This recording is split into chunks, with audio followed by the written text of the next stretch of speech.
Welcome to Good Morning Hospitality, your one-stop shop for the latest news, noteworthy trends, and thought-provoking discussions across the industry. From hotels and short-term rentals to all things travel and hospitality, you'll find each episode equips you with the information you need to start your week. Join us on Good Morning Hospitality every Tuesday, wherever you get your podcasts. Good morning, Will. Good morning, Leo. Isn't this fun? Holy crap. We're finally here. I can't believe, are you real? I know, right? Oh, gosh. This is the mashup that nobody realized they needed, and now nobody can live without.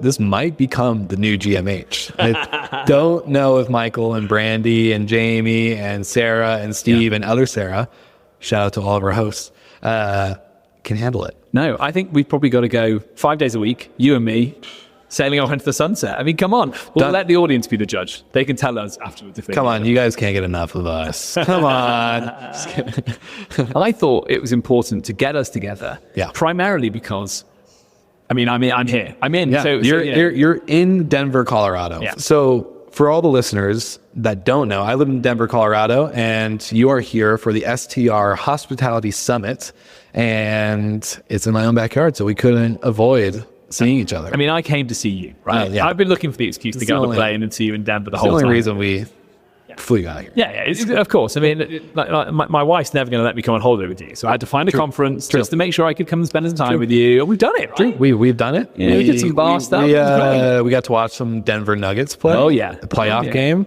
And then, of course, got to see, shout out to our friends, Jonathan Wicks at Well and Good Professional Services. Yeah, I love it. And also to Alex with Can Monkey. So we got to hang out with our boys last night. It was great fun. And so here we are. We couldn't resist doing a mashup. Sarah is in Italy with her family right now. So shout out to Sarah. So it's all on me and Will this week. Yes. I'm here. It's timely. The news is awash. Data is coming out to say that European visitors to the US are down. 17% in March, right? And the trend is also the same going the other way. Yeah. So American visitors to Europe is down. 2025 versus 2024. So here we are bucking the trend. I've traveled to America to disprove the data specifically. And here we are. We're going to talk about it. We both know these markets really well. I'll say this to start. And this is where my brain's at when I read these headlines. Europe, the UK, but especially continental Europe, the summers would not be the same without our American businesses. What it does to the economy of Europe, the boost it gives, the fact that these beautiful cities remain beautiful because they are visited and there's money and the restaurants thrive. What do you think is going on right now? Is it just a little bit of panic and people are going to swing in? I mean, I know people are booking later than usual. So what's your thought? I think it's a mix of obviously that, we don't really know what to expect. I think a lot of, even Jamie Lane on our on the show too has talked about, right? Like there's from the Hunter Hotel Conference to the short-term rental side, everyone's just kind of in that weird, we don't know how this is going to play out. Tariffs are a real thing, obviously, and we can't avoid the word or the topic, but that's obviously real. And I'm hopeful and assuming it's all going to work out in the end. But the other thing I've been thinking about when it comes to the reverse travel flip with US to Europe or Europe to US is that I think with such a boom that we had during COVID or post-COVID 2021, 2022, leading into 2023, even through a little bit of last year, I think a lot of people are just tired, to be honest. Yes, we're a little fearful, a little hesitant. Maybe finances are in play with inflation or cost of living, and depending on the area and all the circumstances in family households or single households. But honestly, I'm on that side of, I was on the road twice or every other week last year. Yeah. I'm done. I'm zonked. I want to spend time and money in my own city. I want to spend time and money and with my own friends and my family. And when people like you get to come into town. So it's I don't know, personally, I just want to enjoy my home, right? I always see these TikToks or these Instagram reels when I'm scrolling, and it's basically it's hey, there's a person walking around their apartment or their house or whatever. And it's I just paid rent this month for this month. So I'm going to enjoy every single cent this weekend and not go out. It's just honestly, I think that's kind of the mood a lot of people are in, right? It's just time to slow down and enjoy our own homes. And let's take that thought a step further. So I like this culture of seeing opportunity to get away even slightly more regularly if you're not trying to budget in a long haul flight, either logistically or financially. Yes. This idea that you can just on a whim decide Thursday afternoon, hey, tomorrow we're going to drive up 2 hours to the mountains. We're going to rent a little cabin. We're going to rent a little, short-term rental. Insert OTA name if you want to. Try not to, ideally. And this is where we need to be as an industry, focusing on the fact that, okay, say people are traveling less internationally. Okay, great, but there's an opportunity then. But if people are not going to America as much in Europe, that means there's an opportunity to keep them at home. And it might just be an hour from the major city. Like, let's orientate our businesses in that direction, because I think that people are always going to look for a break. They're always going to want to get out of their own four walls and try a new set of four walls. Let's make sure we're getting them on that. So that was initially what I thought. And I think we'll start to get the data over the summer. I do think the other thing to consider as well is, as I touched on slightly, is the general trend we're seeing globally of booking windows shortening. People can see this as a problem if they want to, but it's an opportunity. You just got to hold your nerve when it comes to revenue management, right? Yes. And unfortunately, I'm not as funny or as beautiful as Sarah and have data to actually share. But he said it, but we're all thinking it. Yes, it's true.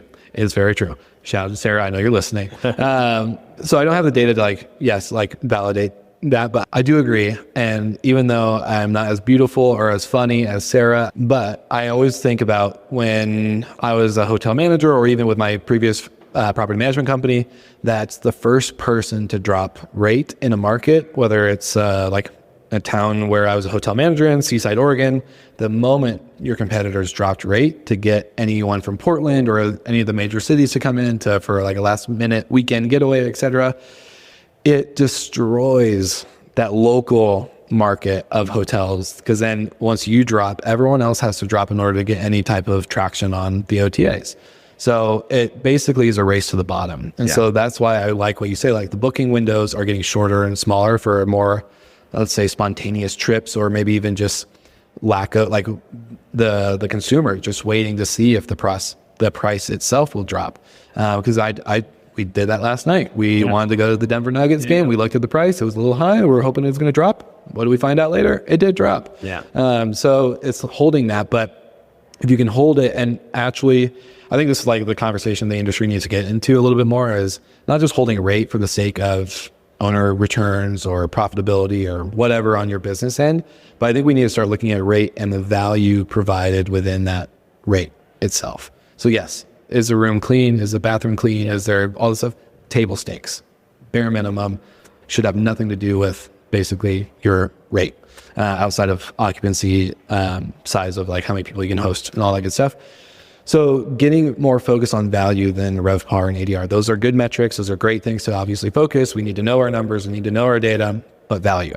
And I hate that word because it's overplayed, but what are they getting from that stay? Are they getting their frequently asked questions? You can imagine, right? If you're a mother booking for 3 kids and a husband who has no idea where you're going outside of the state that you're flying into, you really got to ensure that you are catering enough value for them to be like, yeah, this makes sense. This is worth my dollar. Yeah, it may be worth the dollar to you on the price that you put for the costs you have to have in order to cover that home, but there needs to be value. I'm going to use a different word, but the same sentiment, because I like that, but it's service. Providing a service. Now, we'll go on to talk about a great talk that Rose Tipka just did here at the STR Hospitality Summit, which has really inspired, I think, some of this conversation. But let's go back a stage. So this idea of holding your nerve, holding firm on rate. We booked very last minute for Denver. It was a steal. Like, I won't reveal the price of it because it would be a bit crass, I think, to reveal the price of it. But we, 2 of us staying in a short-term rental and in a beautiful, beautiful place, and we haven't paid much. So that's the first thing. But you're exactly right when you talk about what are we offering the consumer to show that our category has value. Like, what's great about coming somewhere like this and listening to the speakers, and obviously you've shout out to Jody for organizing it, and Jenny and Julie for doing all this great stuff, is this idea. I've heard AI mentioned in passing only twice. Yeah. They're only talking about AI. Like, they're not talking overly about revenue management stuff. Everyone needs the tools. Everyone needs to do that sensible stuff. But it's like, how can I go the extra mile?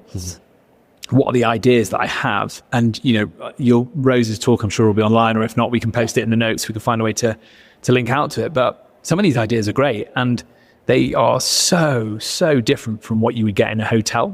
I won't give away the secret sauce. I'll let you watch the talk. But just this idea that you can personalize the experience with your owner in so many unique ways. And you can kind of do it at scale because you can use technology to enhance that experience. But you're exactly right. That then stops someone needing to drop their price because it's the long game. And it doesn't also have to be like kitschy novelty things. It can be really just like high-end concierge, like delivering a service. 100%. That's where we have to be as short-term rental people, right? But there's nothing wrong with what you said about what you guys booked for here. Low price, not really much on service. You just mostly need a place to drop your stuff and sleep, right? Sure. Like, so for that experience, you don't need the crazy service of the concierge and all that. But when there is that different expectation, or when there is that mindset of your property, if you look at your listing on whatever OTA that you're on as the destination, yes, they may be looking in Colorado, but my home down the street that has a pool table, a poker room, a karaoke bar inside of the garage that we converted, plus a big old pool for the family and the kids and friends to come over, that is going to crush. Because you become the destination, and that's where the value becomes. You have amenities, you have the extra things, you have thought beyond the head in bed moment. And I think when we adopt that mentality and you become a destination creator or a moment thinker or moment maker, that's when your property and your service versus hospitality line, which is, for those who have read Unreasonable Hospitality, service is black and white, hospitality is the color. So where can you add color to that state, to that experience, to your home, to the destination that you created? Yeah, very interesting. So we were with Atomic Stays last night, seen one of their penthouses in the middle of Denver. That was really fun. Beautiful property. Yeah, really nice. And they were talking about how they cut their teeth in the Denver market and then moved out to the ski market, and the difference in service delivery, right? And it's meeting your customer where they are. Yes. So the extent of, if you're going to take on a $10,000 a night, what would you call it? Chalet? Chalet, mega mansion, whatever. You have to pick that person up. Like there has to be blacked out windows. Private chef, wine, skis delivered to them. Ski in, ski out. Yeah. And that's us all just taking the initiative, right? And saying like, why am I telling that person they should be with us and not just staying at the 5-star hotel that's also inevitably on the resort? Yeah. Well, it's the fact that you get the privacy, the anonymity, and you also get the service alongside. Yes. Yeah. Can we pivot gears into a topic that I'm curious to hear your thoughts on? Okay, so this is a news show. He's blindsiding me, by the way. I didn't know this was coming. I love this. Okay, let's do it. Well, so this is a topic you'll have plenty of knowledge and ability to talk about. Expedia, 3% layoff coming up, or just happened, depending on the time of this recording. Pretty interesting stuff. And you asked me the question of what I thought the reason why was. I'd love to know your thought. Yeah. So, and we'll link the article. But yeah, so I think this follows on from what we saw in March, right? And I think that what we're seeing generally is people utilizing AI as much as they can to cut out a certain level of the work that can be automated, right? It's also, I guess, about what they're choosing to focus on as a business right now. And I think it's very sensible. B2B has obviously been pretty important for them. Big cash cow for them. And as a consequence, I guess, it's also, we could talk about the rise of Booking.com, that maybe is coming off the back of that. They're not competing for that consumer market in quite the same way from the Vrbo brand perspective. Yeah. But for me, it just feels like a logical, if you can replace the people with those tools, it's inevitable that it's going to happen, right? What does it mean in general? Is this a sign of the times? Do we see more of this? I don't know, because there aren't many companies in our space that have that legacy that Expedia's got. Yeah. So they've probably got to go through the biggest course correction, way more than Airbnb. Yeah. That did their layoffs, I think, before the IPO for different reasons. Yeah. Right? Couple. And Booking.com, again, it happens that they clip occasionally. I think it was quite recently, but Expedia to me feels like the one that is potentially a little bit archaic, a little bit oversized from an operational perspective. So clearly when they make those big changes, it feels... So I don't want us to get carried away and go, okay, AI is stealing everyone's jobs, because I don't think that's what's happening. But I think you said this earlier when we talked about it off camera, it's efficiency, right? It's an efficiency drive. And AI is not the answer for efficiency. Efficiency is the answer to AI. Yeah. So that's why every company that, even companies in our space, from property management companies to brand new single family, one home host who's only on OTAs. That's such a wide,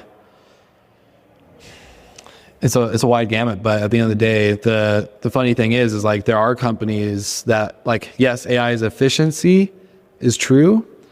It's like not a buzz thing. Like there's people that are doing multiple, like there's going to be solo founders with AI agents that create multi-million, if not multi-billion-dollar companies. And we, I think just today, during the time of this recording, Duolingo has cut like a good chunk of their staff out of the space, right? Like if any listeners that know Duolingo or Duolingo users, you'll understand, like, yes, not in our space, but the CEO who did the layoffs said, it's because we're using AI and we don't need these people. The 10 people we let go, one person manages the AI and process of their jobs. So they're saving hand over fist, and imagine what they can do with that capital, investing in hopefully more humans, more technology to do other things that evolve the product, evolve the customer experience, evolve, so on and so forth. But I wouldn't see it as a worry. I'd say, like, if that need becomes less present, then we find different things to do to fill around it. Maybe it's more on the hospitality side of things, right? And that can only be in the long term a good thing. I think you're right. I was talking to one of the entrepreneurs in the room earlier, and he was telling me that, and I won't reveal name or details because it's early stages, but he put an idea that he was having into an AI chatbot system. Can't remember which. At 7 p.m. on an evening, and by 4:30 he had 4:30 a.m. he stayed up all night coding. He had a working prototype dashboard model of what he wanted to build, something that, like, so that curve. So again, I think that's exciting because we can just talk about layoffs. And again, that's on a human level, like, very sad when you're in that position. Obviously, we're not sugarcoating that. But how many times have we seen these big companies like Booking, Expedia, you name them, go through these layoffs, and then they go through big hiring sprees because they find other ways to deploy human capital. So exactly. It's unfortunate, but it's getting creative, whatever it might be, to like come and to tell a brand story, and that's the direction we'll go. I think so. I think clearly we never want to see layoffs in the space. I don't think it's driven much more than, I think we're in agreement on it. Maybe that'll be proven incorrect. We'll see how the summer goes, and then I guess end of summer we'll know more around general volume. So here we are. We're getting into that time of year where stuff's starting to happen in Europe. People are starting to make their bookings. So hot off the press, Holiday. We always talk about Holiday and how to go. I know. Always, don't we? Popular. They're the stars of the GMH EU. They really are. They really are. And so they're the big two German powerhouses competing with one another. It primarily both started as meta search businesses, both have PMSs and offshoots and OTAs and booking systems that they try and lock people into. And they're always on the acquisition spree. Here is no different. So we have Holiday have completed the acquisition of Inca, Mallorca. I've probably mispronounced it. Sarah was here. She'd be enjoying the mispronunciation of that. So Finca Mallorca, and they're bringing in their platform. It's another one of these acquisitions we talked about before of a legacy software OTA from the 90s that has its roots in the pre-internet day, grew into the internet, and has a really loyal group of customers that are still booking on it. But they're not getting any younger, that customer group. They're not attracting the next generation. So obviously ready for an exit. Holiday are going to bring it in. They're going to benefit from the fact that things like instant book can happen on their system, and they can add more, hopefully, this will be the intention, more original supply against some of their competitors in Europe. So that adds to their overall meta search OTA list. So what do you think? Interesting news, eh? Interesting play. And as a person who has multiple categories on their P&L that are revenue drivers and revenue costs or cost drivers, it's hard managing that much, right? Like just being a property management company alone is a 24/7 business, right? So add then the tech piece, which you're on the side of. So imagine doing what you're doing on top of managing a portfolio, on top of marketing, on top of this, right? Like I can't imagine wrapping my head around it. Like this is not, I have a big brain for it to think about it, but I just pulling it off is a whole different story. So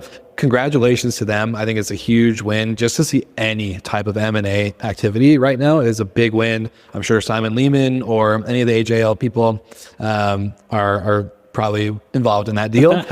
So like, good work on them. But yeah, it's just a good sign. I think that's healthy. And I would love this year, I would love 2025 to be the year where GMH EU covers just as much, if not more, funding and acquisition stories than the flagship Monday crew. Yeah, that's it. Because it's been a dry year. So like compared to 2023 and 2024, I feel like Brandy, Michael, and I were just covering investment rounds and acquisitions and all that stuff every other week. And now it's been pretty different. So it's been different. And we've seen obviously the big the Casa one that's it's caught everyone's attention. But apart from that, it's been slow. We've seen like obviously Dale, who we've gone on next week to do a special UK market review. We know they've been busy. They sort of quietly go about it in the UK, like hoovering up different businesses, and they're looking at Europe as well. So I agree, and I think that there is potentially the autumn is the time for it, depending on how the summer season goes. For sure. For me, a lot's riding on this summer. Yeah, I think, and I guess you'd agree stateside, but in Europe, I think everyone's feeling like, let's see how we feel in September. Yeah. I think potentially one of the reasons for the slight lack of M&A activity could be, and I'm going to say those words again. We don't want to talk about AI the whole time, but it feels like, again, and we talk about this quite a lot, that no one really knows what AI will do to the buying behavior of not even necessarily this generation of users of the internet, but the next generation. So right now, young people are learning habits through searching for things in ways that we weren't. That's not how we were using the internet. And this idea that you would go to an aggregator, go to a meta search, go to a booking platform, use Google Maps. It's kind of all up for grabs. Right? Even just as in like, are you dictating? Are you talking to it? Are you looking at something that someone is wearing and buying it straight away on social media? Like that is just all up for grabs. And that's, if you look at the funding outside of our space, that's where a lot of money is going right now, is into these tools that could potentially take you from social media straight into buying journey. Or maybe your AI chatbot your AI agent is even doing that for you. And with all that up in the air, potentially we've got our bigger players. Instead of looking to acquire, right now they're in the bunker trying to work out how they respond. I don't know. I agree. 100% agree. And I think it's something we should all be thinking about, right? Like we need to be, and I hate saying this because I just turned 30, so I feel like I should still be considered a young person. I feel like I should be. I think you can. 30, under 30, under 36. 30 and under, like I think, I still count. But there's people younger than me, right? Like I look at my nieces and my nephew who are like 15, 16, 18, 20, right? Like they're growing up with this. I grew up in that weird era where it was dial up to then Wi-Fi to then like I had a Game Boy, like one of those old ones. So you had to have like a night light on to like see at night and play versus like now kids are just immediately given an iPad. They're immediately understanding autonomous driving, Uber, all these things that our generations, our parents' generations, et cetera, have never experienced before. And right now, every company, especially like what you just mentioned with Holodo, going into investing into that next generation user, right? They're trying to get ahead of the Gen X or whatever they're called. That's, just about to graduate high school, just about to go to the real world and have their own first real life experience. And they are doing things on their own terms at their own rate and their own pace. And so every business is thinking about that. And I can't remember what brand it was. I think it was Coca-Cola, maybe Pepsi, one of those. But it was one of those companies back in the 70s, maybe 60s. I'm going to butcher the story. It's pretty much it's basically they're saying no one's really buying the product. We need to start selling to kids at school. Like we need to like sending people to cafeterias. We need to be at every like lunch and dinner and all these things, right? And basically the internal dialogue between the team was like, well, those are kids, like their teeth are going to rot. They're not like great with, upkeeping maintenance and all these other things, right? Like, and it's not healthy.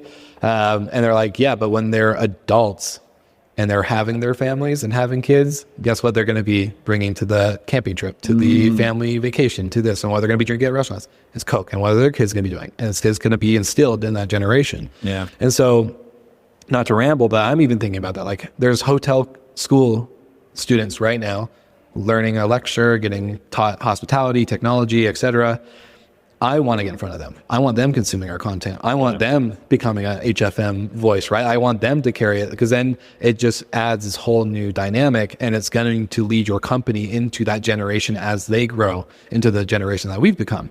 And so it's just this cycle passing down. And I think a lot of companies, and again, coming back to the Holodo piece, not to ramble, but this is where I think that kind of impact moment happens, where it's like, if I can just get that younger person to understand this problem that we're trying to solve and come up with even probably better solutions than we did, and make the company better, right? Like, they're going to have insight and experience and perspective that we don't.